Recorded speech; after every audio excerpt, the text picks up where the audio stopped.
Hello, everyone. How are you doing? I am going back to form today because back in the day when Project Shadow first launched, I used to record this show live on TalkShoe, which nobody probably remembers. TalkShoe was a place where you could do radio call-in shows, and I really enjoyed it. And I haven't done that for a while. And I was thinking to myself, hey, I have a Twitch account, which is at twitch.tv/CEDorset. Why not record the podcast live on Twitch, which is something that I have not done in a very long time. I don't know if this is going to be the regular schedule for it or not. We will have to see how that ends up working out. In fact, I might start doing kind of a coffee time thing on the stream that we will turn into the podcast. And who knows, maybe even bring back the daily podcast because, I miss that. But hey, what you're listening to is recorded live, and I may or may not be taking comments from the audience as I record this. So if you would like to be a part of this exciting new venture, head over to twitch.tv/CEDorset and follow me on Twitch. We will see what will become of this. I have something to say.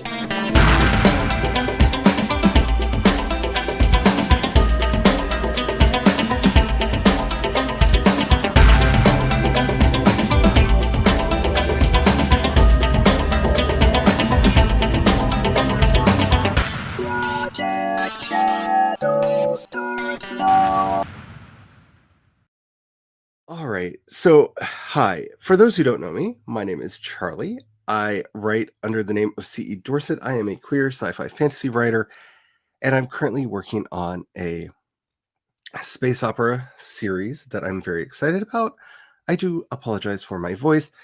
For those who are curious, I still have the cold. I still have it. It's still rattling around in there, and hopefully I will be sneeze-free throughout this recording. That's at least my hope. We will see how well I keep up with that. But hey, only time will tell, will it not? But yeah, I'm very excited to be doing this. I'm hoping to bring a little bit more life back into the podcast. I've been reconsidering exactly how I want to do podcasts. And even better, I think I'm going to be taking the video recordings and putting them over on the YouTube channel because that's a thing that I will have now. Hey, so we will see what will happen with all this, but I'm really excited about it all. Today was a hard episode to put together. I'm not going to lie, because I wanted today to be a happy little show. Like, that's all I wanted, was for today to be a happy little show, because let's face it, the world is on fire. The entire universe feels like it's falling down, just crumbling around us. And I just wanted a happy little show. That's all I wanted. And that didn't seem like it should be all that hard to have. But one, there's not a lot of news out there. There's not a lot of things to talk about as far as the news goes because, well, unfortunately, the movie industry has kind of shut down a lot over the last year, given everything that's going on.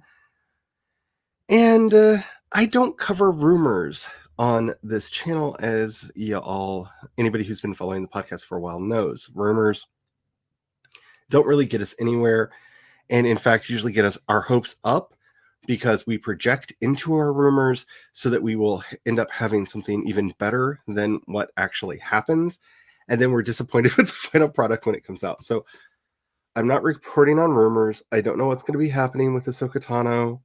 I don't know if some of the rumored characters that are going to start showing up in The Mandalorian are going to show up. Only time will tell. But we do have some news that is interesting, some news that is weird. And unfortunately, because it's 2020 and the news gods just can't make me not start off with a rant, we have to start with kind of serious topic. So what I'm hoping to do is leave a happy, like, taste in your mouth. So we're going to start with a more serious story and slowly gradate into the, so that's happening. All right. I think that about covers it. Let's just get started, shall we? All right. So apparently, the Disney Corporation has not been paying. I'm sorry. I need to really like control myself here. I have a lot of anger when it comes to this, and I have a little Harlan Ellison on the inside of me that really, really, really wants to come out on topics like this. So Disney has not paid Alan Dean Foster for the last 4 years for his royalties that they owe him for book sales that he did. Now, this goes back to the purchase of Fox by Disney, and apparently when Disney bought out Fox, they didn't realize that he should still be paid. So, if you don't know if you don't know who Alan Dean Foster is, he wrote, first of all, Splinter of the Mind's Eye, which was the first sequel to Star Wars there ever was. It was the absolute first sequel. Before there was an Empire that struck back, there was Splinter of the Mind's Eye, which in hindsight is a bit cringy to read because we didn't know that Luke and Leia were going to turn out to be siblings, and there's some Lannistery things on reread occur in that book. But like he gave us the entire expanded universe. He created the idea of the Kyber crystal. He really solidified a lot of the portrayal of Darth Vader in this book, and a lot of the tropes that we would see in later Star Wars really come from this book. He also wrote the novelizations for Alien, Aliens, and Alien 3, and the novelization for The Force Awakens. So Disney have not been paying him. They have not been paying him. To quote Alan Dean Foster on this, quote, I've signed a lot of NDAs over my 50-year career. Never once did anyone ever ask me to sign one prior to negotiations, for the obvious reason that once you sign, you can no longer talk about the matter at hand. So this is the problem. He approached them and said, hey, Disney, where's my money? Why won't you give me my money? You owe me my money. And they said, oh, well, your money. So here, sign this NDA and we'll talk about whether or not we're going to give you your money. Wisely, he decided not to sign. Wisely, he decided to put this on hold and go, hey, I'm going to contact the SFWA, the Science Fiction Writers of America, who then contacted Disney and said, Disney, where's Alan Dean Foster's money? And Disney went, oh, we would love to talk about that. We need you to sign these NDAs before we talk to you about that. No, that's not how any of this is supposed to work. Look, I understand that there are things when you're dealing with money that you may or may not want to have like open and out in the public, right? I get that. I own a business. I own a couple businesses, and money talk is always dirty. It's always just problematic. I get that. But you owe this man his money. Like, I don't even think, like, I don't want to be insulting to Alan Dean Foster because I don't know how all these books have sold. But a lot of the books that are on the list are not new. So any royalties that he would be getting would probably just be such a speck in Disney's financial statements that I don't understand why they're willing to risk all of the bad PR that they're getting, where I see people finally like waking up and coming to the realization, wait a minute, Disney might not be a good company. You think? Now, this has been a problem, and this has been in the DNA of Disney going all the way back to Walt himself. So you would think that they would have some kind of sensitivity built into the system so that they would know what's going to happen. As of the recording of this, I desperately look to see if there's any updates on this story as to whether or not they're going to be actually paying him, or what this actually means for a lot of writers who have done a lot of contract work over the years. And so far, there have not been any significant updates on this story. So that's 4 years of back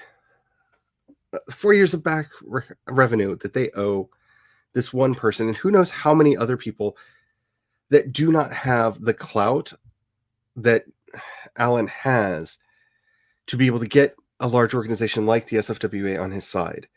So if you want to take part, like, this is one of those horrible points where, like, all we can do right now is hashtag activism. This is the hashtag that has been trending on Twitter, Disney must pay. Dear Mickey and Disney must pay. At least state you're upset about this. Maybe they can be shamed into doing it. Maybe they'll agree to do it if he agrees to do like a video of like, oh shucks, it was a big misunderstanding. I don't know. But this needs to have a happy resolution because no, Disney should not be allowed to do this to anyone, much less an author of some of the classics who really like if you've never read Splinter of the Mind's Eye, I would say go read it, but let's wait until we see if he's going to get royalties for it first, because it's actually a really good read. In other news, we finally found out what's going to be happening with Black Panther. Now, I, like a lot of people, was, and I haven't really talked about this on the podcast so much, but just shattered at the death of Chadwick Boseman.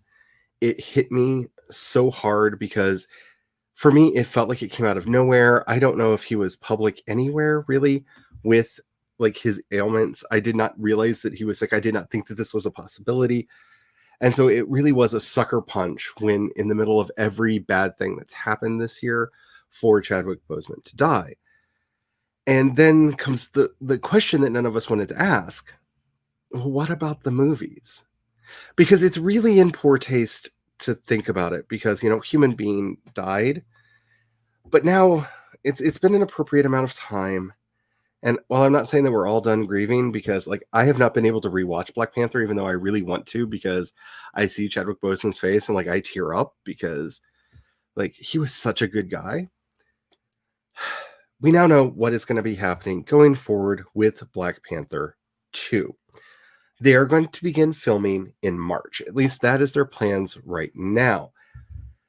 So that has pushed the date back. And I'm sorry, they pushed the date back again from March to July. So that is going to become tricky to see how they do it. But what are they going to do? Are they going to recast him? Are they going to do anything? Well, let's look at the cast.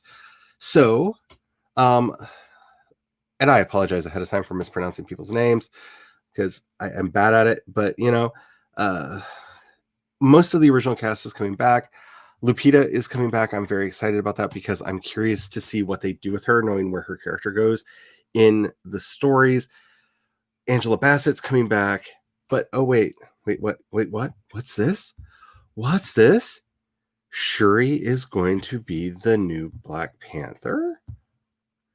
Okay, first of all, I can already see all of the internet going crazy. Like, I didn't look because you don't have to look anymore. You know which channels and which Twitter streams just went nuts with the announcement of this, right? A female Black Panther! How dare they? But, you know, she becomes the Black Panther in the comics. So, it's fine.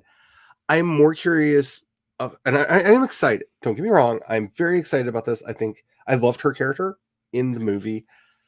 She had such a vim and vigor about her. The actress was phenomenal in the part. I'm more worried about how they're going to explain what happened to T'Challa, but they have confirmed that T'Challa is dead. And that Shuri is going to be Shuri. Why can I never say her name right? Shuri is going to be taking over. I know why. I just figured it out. I'll get to that in a second. And Shuri will be taking over as the new Black Panther. I think this is smart. It allows for a continuity in the story. So, right, we'll be reprising the role. We will be seeing, hopefully, I'm really curious how they're going to do this because of the whole plot with the heart-shaped herb from the last movie, how that's going to work out. I want to hear more, but Ryan Coogler is coming back to write and direct the movie. So that's cool. Ryan Coogler is a great actor. I'm not a great actor, a great writer. I can't wait to see what he does with this. This is such a tragic curveball to be thrown in the middle of all of this. But if anybody can do it, I think that this works. Okay, so the new release schedule that they have set up now is that so next year, Black Widow will launch on May 7th. Shang-Chi, The Legend of the Ten Rings on July 9th. The Eternals on November 11th. And then we've got a Spider-Man 3 and a Doctor Strange 2 also on the schedule for next year. We also know that they're going to start filming for Thor, Love and Thunder, and Guardians of the Galaxy Volume 3 next year. So with the schedule that packed, I don't think we're going to see Black Panther 2 until 2022.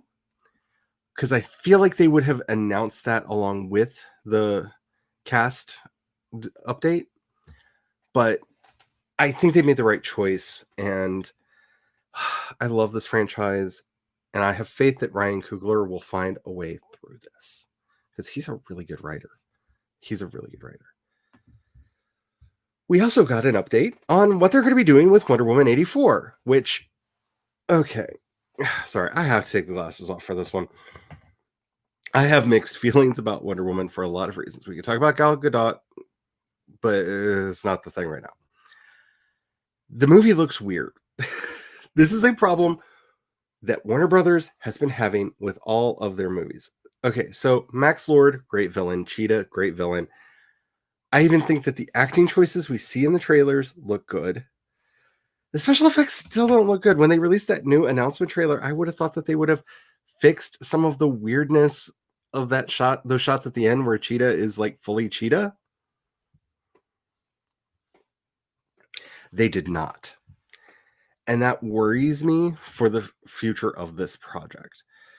Just because it feels like Warner Brothers is in this state where it's good enough. And that's not good enough. Like it's really not good enough. And don't even get me started on the whole fake Snyder cut. We don't need to go there. But Warner Brothers has finally told us that Wonder Woman 84 is coming out on Christmas Day. And not only is it coming out in theaters on Christmas Day, it will be on HBO Max for no additional charge. So unlike what we saw with Mulan, which flopped, and I think there are a lot of reasons that might have happened. I think the biggest part of it was I already give Disney Plus money. Why do I then have to give them more money to watch something? I'll just wait because eventually it'll show up on Disney Plus. Like, why? It felt like a naked money grab for them to do that. Like, I honestly think it would have worked better if they just would have put it out on like Apple and Amazon and YouTube for purchase and then brought it over to Disney Plus. Like, that may have worked better in the minds of some people because it didn't seem like, oh, I have to pay you a monthly service and pay for the thing. It's still, so you're still going to have to pay one way or the other to see Wonder Woman 84. But if, like me, you are an HBO Max subscriber, you have a reason to not cancel your subscription just yet. Because this has been a problem for me. The raison d'etre for having an HBO Max subscription is waning. Lovecraft Country was not good. And I've already done an episode about that you can find if you want to go back in the archive and look that up. I did not like Lovecraft Country at all. I think it had a lot of problems. And it was boring. I didn't like it. I can see how some people may have liked it. I decided to opt out when they had the really bad bury your trans moment on the show. And they know what they did, or they should know what they did. And anyway, did a whole episode about that. But this at least gives one more reason to keep my HBO Max subscription, at least until I get to see Wonder Woman 88, because it's going to be cheaper to keep the subscription than to buy the movie or, possibly rent it, because they're probably going to do that premium rental thing that they do, because they haven't announced the rental price for it on release. So fine. I can live with it. I can cope with it, but I'm not going to throw a party. You finally announced a release date. It looks okay.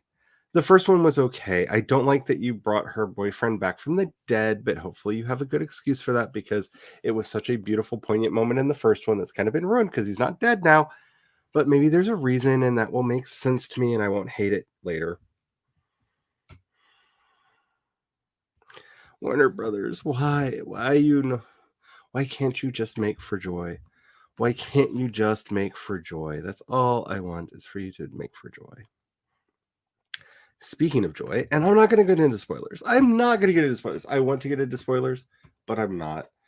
I'm just going to say if you're not watching The Mandalorian and you like Star Wars, two things you need to know. Number one, it has been really good this season, like really good this season, like so good that even though this episode involved a transphobic actress, I am able to just dissect the two things of okay, she's not a good person, but the character is kind of awesome.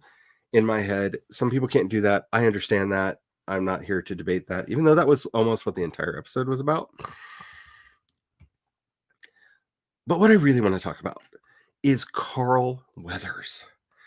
Carl Weathers not only guest stars on this episode again, which it's wonderful seeing his Grief Karga back. Karga is such a fun character, but they let him direct this one, and I need him to direct more things. I over at Star Wars Explained, they described this episode as as a amusement park ride, but in all the best ways. And it was like this was an episode where they understood action adventure sci-fi in a way that I have not seen in a really long time. It was just an exhilarating, joyful, fun ride from beginning to end. From the revelation of Kara as the marshal in like the opening sequence of the episode, all the way through to the oh my goodness, was that the thing that I think it was that I saw at the end of the episode? I'm not going to spoil because we're not doing spoilers. I promised. I promised. I would too, but I'm not. I'm not going to do the spoilers. At least not on this episode. We may have to like do like a full Star Wars thing at some point. But one, he was able to Baby Yoda, the child, whatever we want to call him, was not merely a prop in this episode. And while I think they've done a good job dealing with the fact that they have a puppet on set on this show, the way the puppet was directed in this episode made the child feel more like a fully fledged character than I've seen in a very long time. I have not felt that connection with a puppet since the Dark Crystal series that just had its first season. I really felt a strong connection. The child is funny, that you can see the child thinking about things. It really worked in a wonderful way. And the interaction between the cast and the puppet was so realistic and so believable and so powerful. I loved it. I absolutely loved it. But not just that, all of the humans involved in the show looked like they understood that Star Wars is supposed to be fun and that they were having fun doing the Star Wars. I know that sounds shocking that like you can do a show and not be like all serious all the time. Because so much of these shows is just all serious all the time. But and that takes a good director that gets you to like understand the insanity of what's going on because yes, they have a lot of practical stuff around them, but a lot of stuff is put in post and understanding the ramifications of all the things that are going on. And it's in the trailer, so I don't think this is a spoiler, but bringing back Horatio Sands' character from the very first episode, the way they did it worked. His comedy, I was so nervous at them bringing him back because I don't know if you're old enough to remember Horatio Sands when he was on Saturday Night Live or any of the comedy stuff he did since. Is it's not my cup of tea. It's not the kind of thing that I usually like. But it worked. It punctuated the episodes just right to lighten it up when it needed to be lightened up. It wasn't that distracting pathos thing that they do in so much media now where it's like, everything's serious, let's just put in a joke for no reason. No, they didn't do that, and I'm so happy they didn't do that. The comedy worked, the action beats all worked and laid out beautifully. And this goes down to Carl Weathers. So, of course, I will say the spoiler, we did not see Ahsoka Tano this episode, even though her name was dropped in the last one. I will say we're probably going to see her next week because next week's episode is written by Dave Filoni.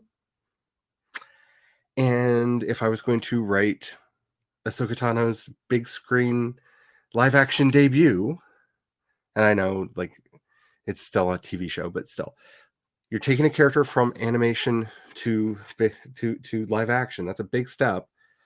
They did a really good job with Bo-Katan. I am so excited to see what they do with Ahsoka Tano because I love Ahsoka so much. And especially knowing where this is, because this series would happen in the gray period between in the middle of the Rebels final episode. Again, not to give spoilers, but if you haven't seen Rebels, this would happen somewhere in there. And so, oh no, this would be after that. This would be after that. So we actually might get more news about what happened after that. And I just thought we might get a Sabine Wren at least reference in the next episode. Oh, to have a live action Sabine Wren. Live action Bo-Katan was amazing. Oh, if we get live action Sabine. And maybe live action Ezra. Okay. I'm here for you. I'm here for it. Let's hope it's good. I'm very, very, very excited. Anyway. And finally, that's a thing that's happening. I found out that they're making a sequel to Coming to America that is called Coming the numeral 2 America. And actually, I'm lying. They're not making it. They've made it. It's a thing that exists.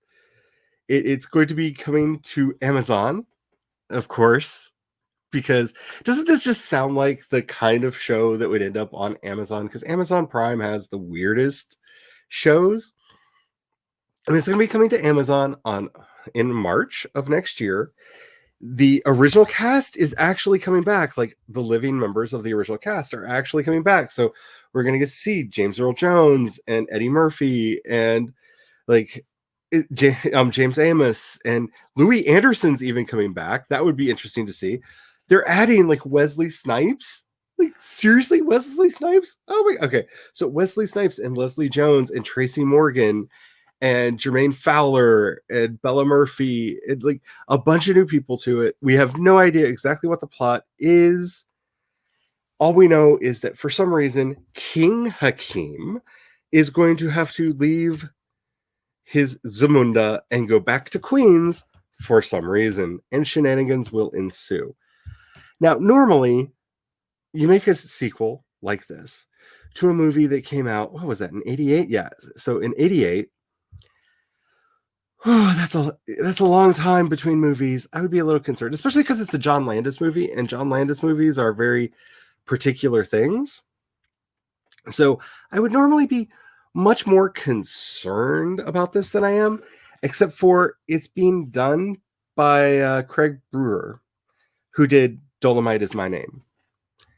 And if you have not seen Dolomite Is My Name starring Eddie Murphy, it is really good. It is the making of Dolomite. Oh, it is really good. It is a very good movie. And that gives me hope that this will be too. I can think of a lot of things that you could do with Hakim in our modern world. Because there's so much commentary in the original Coming to America. There's a lot that I could see you doing with Hakim now. So I'm very curious, and I'm going to say cautiously optimistic because the cast, it should be at least entertaining to watch, even if not good. But given the other talent being brought in, hopefully it will be good. And so those are the news stories that I had set up for us today. And I hope you enjoyed.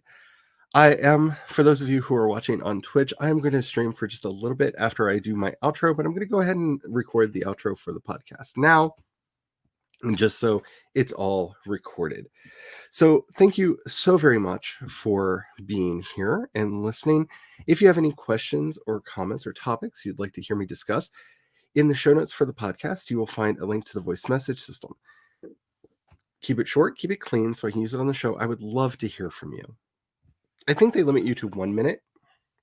I would love to use that on the show. Since I'm now going to be trying to record these on Twitch, I will try to set up a much more standard schedule for when I record, probably looking at around 2 o'clock on a Saturday right now for the time that I'm going to be recording these. That's 2 o'clock Central time. So somewhere around in there is probably when I'm going to be recording these, but I will try to hammer that down better in future. And I would love to have you actually in chat so that we can talk during the episodes. I think that would be a lot of fun. Let's see. If you, I always hate this part. And now, because I have video, you can see the look on my face as I do it. If you have $1 that you can pass my way, you can help me out by signing up for my coffee, my Patreon, or if you are on listening to the podcast, sign up for listener support, which will be all of which will be linked in the show notes over there. It really does help out a lot. As little as $1 a month helps me to continue doing everything that I do. I will say to anybody who joins any of those at a $2 a month level or above will receive all of my books that are going to be coming out, because if you're giving me money, I don't think that, I should be asking for more. And I have a flood of books that just need edited to start coming out next year. So thank you to everybody who does that. You all seriously mean the world to me. I would not be able to do any of the things that I do without your support. Thank you so much. And if you don't have any money, don't worry about it. Don't worry about it. It's okay. I'm fine. But please share what I do. It helps out more than you could ever possibly know, because it's hard to get the word out there. And as always, remember, as always, Black Lives Matter, Trans Lives Matter, trans identities are valid. We're here. And thank you, Kat. You are very welcome. And until next time, may you have the courage to ride your dreams into reality, and don't forget to have the fun.